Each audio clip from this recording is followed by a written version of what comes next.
not make a scene. I did not raise my voice. I just stood there in my own kitchen. The kitchen I had paid for, the kitchen I had gutted and rebuilt from the studs out.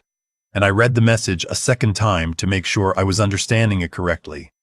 I was. My son was telling me I wasn't welcome at my own granddaughter's graduation party. The party being held at the lake house. My lake house.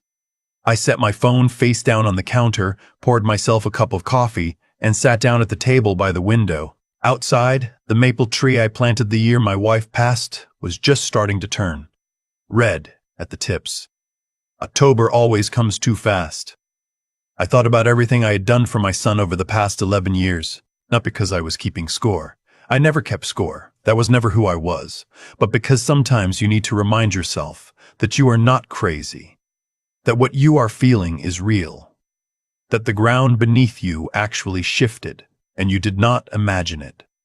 My name is not important. What matters is that I am 63 years old. I spent 31 years building a construction company from a single truck and a handshake, and I have one son. His name is Mitchell. He is 34. He married a woman named Celeste 8 years ago, and they have a daughter together, my granddaughter Paige, who just turned 18. I loved that girl from the moment she was born. I was in the waiting room when she came into the world, pacing back and forth on that terrible linoleum floor, and when the nurse came out and said it's a girl, I sat down and cried like I hadn't cried since the funeral. Good tears. The kind that clean you out. Mitchell and I were close once. When he was young, before Celeste, before the money started coming in and started changing things in ways I didn't notice until it was too late. We used to fish together on Saturday mornings. He worked summers on my crew in high school, not because he had to, but because he wanted to learn. I was proud of that kid in a way that I don't have the right words for. Then he married Celeste. I want to be fair. I don't think she is a bad person exactly. I think she is a person who grew up with certain ideas about what a comfortable life looks like, and she found in Mitchell someone who could provide it. And she found in me a source of funding that she never quite distinguished from an inheritance she was simply receiving early. The first thing I did was help them with the down payment on their house, $85,000. Mitchell said it was a loan. I said, don't worry about it, you're my son.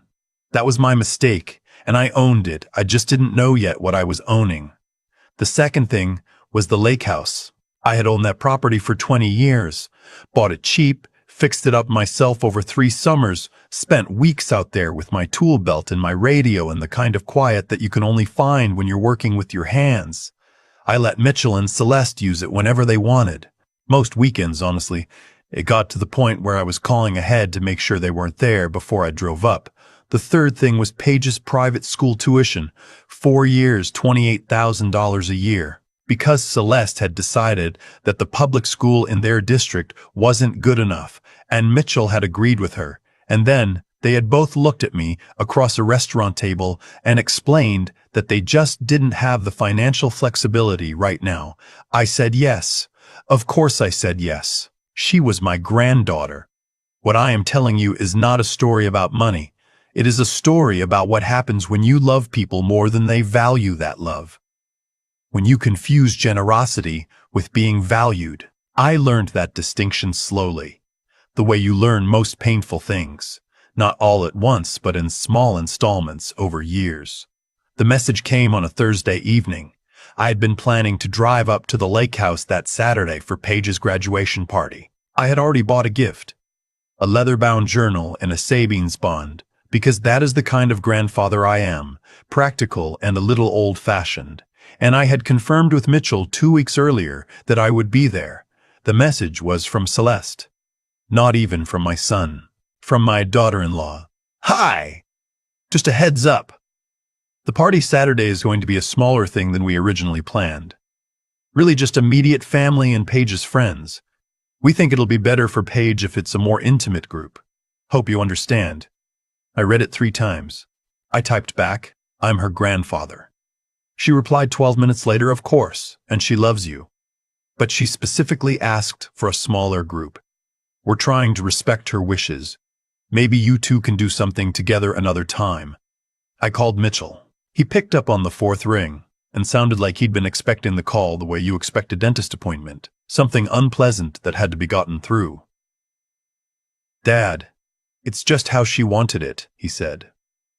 "She wanted her grandfather excluded from her graduation party. She's 18. She gets to decide who she's comfortable with. Mitchell, I paid for 4 years of that school. I paid for the house you're throwing the party at." There was a pause, and then he said something that I have thought about almost every day since. "Dad, money doesn't entitle you to be somewhere you're not wanted." I didn't respond. I just said, "Okay, son," and I hung up. I sat in my kitchen for a long time after that. The maple tree outside was doing what it does. The coffee went cold. I thought about what he said, and I realized something. He was right. Money doesn't entitle you to be somewhere you're not wanted, but it does entitle you to stop spending it. I called my attorney the next morning. His name is Jeffrey, and he has been handling my affairs for 16 years. I trust him completely. I told him what had happened, and I told him what I wanted to do. He listened without interrupting, which is one of the things I appreciate about Jeffrey. When I finished, he was quiet for a moment, and then he said, "I can have the paperwork ready by end of day." The lake house was in my name, always had been. I had never transferred it, never changed the deed, never done anything to cloud my ownership because it had never occurred to me that I would need to. That oversight, which could have been a vulnerability, turned out to be a clean line in the sand. I called the property manager I use for occasional rentals and told him I wanted to list the lake house immediately.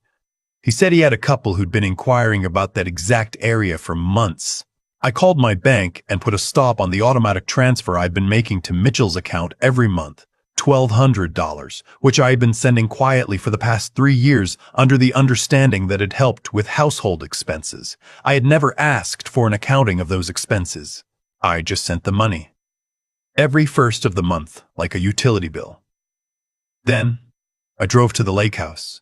I had a key, obviously. It was my property. I let myself in and walked through the rooms slowly. Celeste had redecorated at some point without telling me. New throw pillows, a different rug in the living room, some kind of driftwood arrangement on the mantel that I didn't recognize. Small things, things that told me, quietly, that she had already made a decision about whose space this was. I walked out onto the dock. The water was still and cold-looking, that deep blue-green color it gets in October. A pair of geese were moving along the far shore. I stood there for about 10 minutes, just breathing, just being in a place I had loved for a long time. Then I went back inside and I took the spare key from the hook by the door, the one I had given Mitchell years ago, and I put it in my jacket pocket. I changed the lockbox code on the way out. The party was Saturday. I know what happened because Mitchell called me at 11:14 that morning and he was not calm. "Dad, the code on the lockbox doesn't work." "I know." "What do you mean you know? Paige has 30 people coming in 3 hours. "Mitchell, I changed the code. The property is going to be listed for sale next week. I thought it was appropriate to secure it beforehand." There was a long silence. I could hear Celeste's voice in the background, sharp and rising. "You're selling the lake house?" "Yes." "Because of the party?" "No," I said. "Because it's my property, and I've decided it's time. I'm 63. I don't want to maintain a second property at this stage of my life. It's a reasonable decision." "Dad." "Mitchell, you told me that money doesn't entitle a person to be somewhere they're not wanted.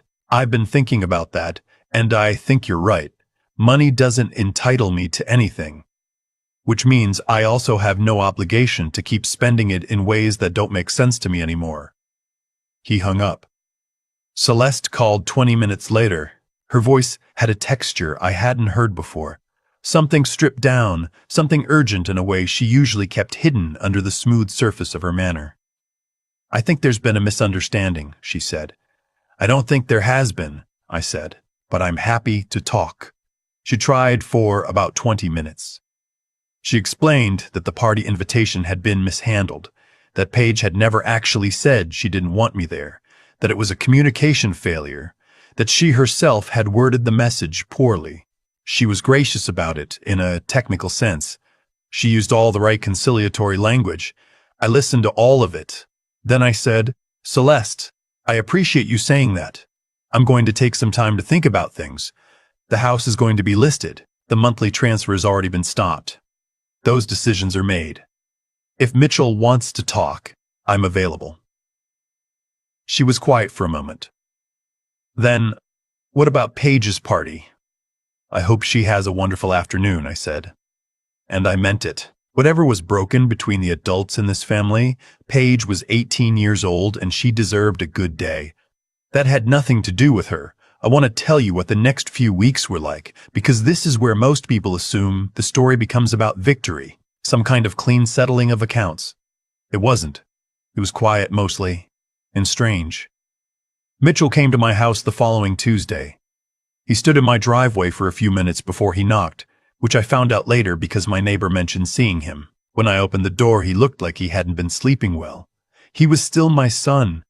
He was still the kid who used to fall asleep in the truck on the way home from fishing, his head against the window, the rods rattling in the back. We sat at the kitchen table with coffee and he talked for a long time. Some of it was defensive. Some of it circled back around to Celeste and what she had or hadn't meant and what Paige had or hadn't said. I let him talk. I didn't argue with any of it. At one point he said, "I didn't think you'd actually do anything." I looked at him for a moment. "I know," I said. "That's the part I've been sitting with." He didn't have an answer for that. What I didn't tell him, what I couldn't quite explain even to myself, was that the lake house sale wasn't really about the party. Not entirely. It was about 11 years of slow drift. 11 years of being treated like infrastructure rather than family, a reliable structure that everyone uses without thinking much about what holds it up. The party just made it visible in a way I couldn't unsee. The house sold in 18 days. Good price, clean transaction. I took the proceeds and set up a separate account that I have since designated in my estate documents, in ways that reflect my current relationships rather than my previous assumptions. Jeffrey helped me with that. The monthly transfer stayed stopped. Paige called me in November, about 6 weeks after all of this. I'd been wondering if she would. Her voice was careful at first, the way young people sound when they've been coached on what to say, but after a few minutes it softened into something more real. She said she hadn't known about the message Celeste had sent. She said she found out after, and she didn't understand why that decision had been made. I believed her. I told her that whatever had happened between me and her parents, none of it was about her, that I loved her, that I wanted to know what she was planning to do after graduation, what she was thinking about, what her life was going to look like. She wanted to study landscape architecture. I hadn't known that. We talked for an hour and a half. At the end of the call, she said, "Grandpa, I'm sorry about your lake house." I said, "I'm not. I have good memories of that place, that's enough." Mitchell and I are in a different place now than we were a year ago. I won't pretend it's repaired, because it isn't. There are conversations we haven't had yet. There are things he did that I haven't fully made peace with, and I suspect there are things I did, years of enabling, years of making it too easy, that he hasn't made peace with either. What I know is this: I stopped pretending. I stopped writing checks to fill a space that should have been filled with something else. And whatever grief came with that, and there was grief, real grief, the kind you don't expect when you're doing something that feels right, it was mine to carry. I carried it. My son is not a villain. My daughter-in-law is not a villain. They are people who got comfortable with an arrangement that was never sustainable, and they never asked themselves what it was costing me because I never showed them. That is something I have to own. But ownership goes both ways. I am 63 years old. I still get up early. I still drink my coffee by the window and watch the maple tree and think about the people I have loved and what I wanted my life to mean.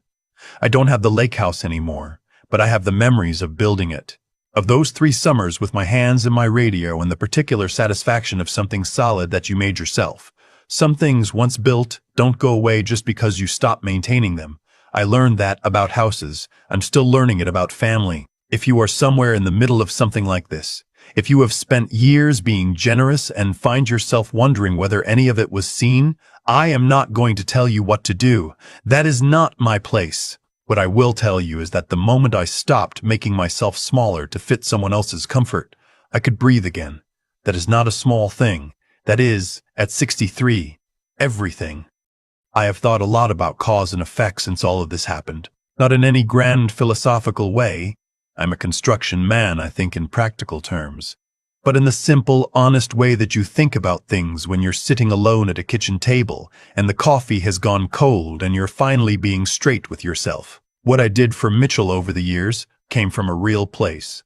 The down payment, the lake house, the tuition, the monthly transfer, none of it was calculated. I gave because I loved him, and because I had the means, and because somewhere inside me I believed that generosity was its own kind of language. That if I kept showing up with my checkbook and my tool belt and my willingness to carry whatever needed carrying, he would understand what I was saying without me having to say it. That was my failure. Not the giving, the silence around it. I never once sat down with my son and said, "This is what I need in return." Not money, not gratitude in some formal sense, just to be seen, to be counted, to not be the last person on the list when it came to something that mattered. I let that silence go on for 11 years. And in that silence, Mitchell and Celeste built a version of our relationship that was comfortable for them. I was the foundation. Foundations don't get invited to the party. Foundations just hold things up. When the message came, the one that told me I wasn't welcome at my own granddaughter's graduation, the cause and effect became impossible to ignore. I had spent over a decade making myself easy to take for granted. And they had, without malice, taken me for granted. That is not a mystery. That is just what happens when you never draw a line. The decision to sell the lake house, to stop the transfers, to change the lockbox code, none of that was revenge. I want to be clear about that even now. It was correction. It was me finally doing what I should have done years earlier, which was to stop funding a version of our relationship that had nothing in it for me. Mitchell is a grown man. He made choices, but I made choices too, and mine came first, and they shaped the conditions in which his choices were possible. That is the part I had to sit with. The part that wasn't comfortable. Real honesty never is. What I know now, at 63, is that integrity isn't just about what you refuse to do. It's about what you refuse to keep accepting. There is a kind of slow erosion that happens when you absorb disrespect quietly, year after year, because you love someone and you keep hoping things will turn. The erosion doesn't announce itself. It just wears you down until one message, one phone call, one Thursday evening breaks through and makes visible what was already true. I am glad it happened. I am glad I finally moved. Paige and I still talk. That matters more to me than the lake house ever did. Mitchell and I are finding our way back to something. Slowly, carefully, honestly for the first time in years. That is the only outcome that I actually wanted. A man teaches his children not by the speeches he gives, but by the limits he keeps. I forgot that for a long time. I remembered it when it cost me something. That cost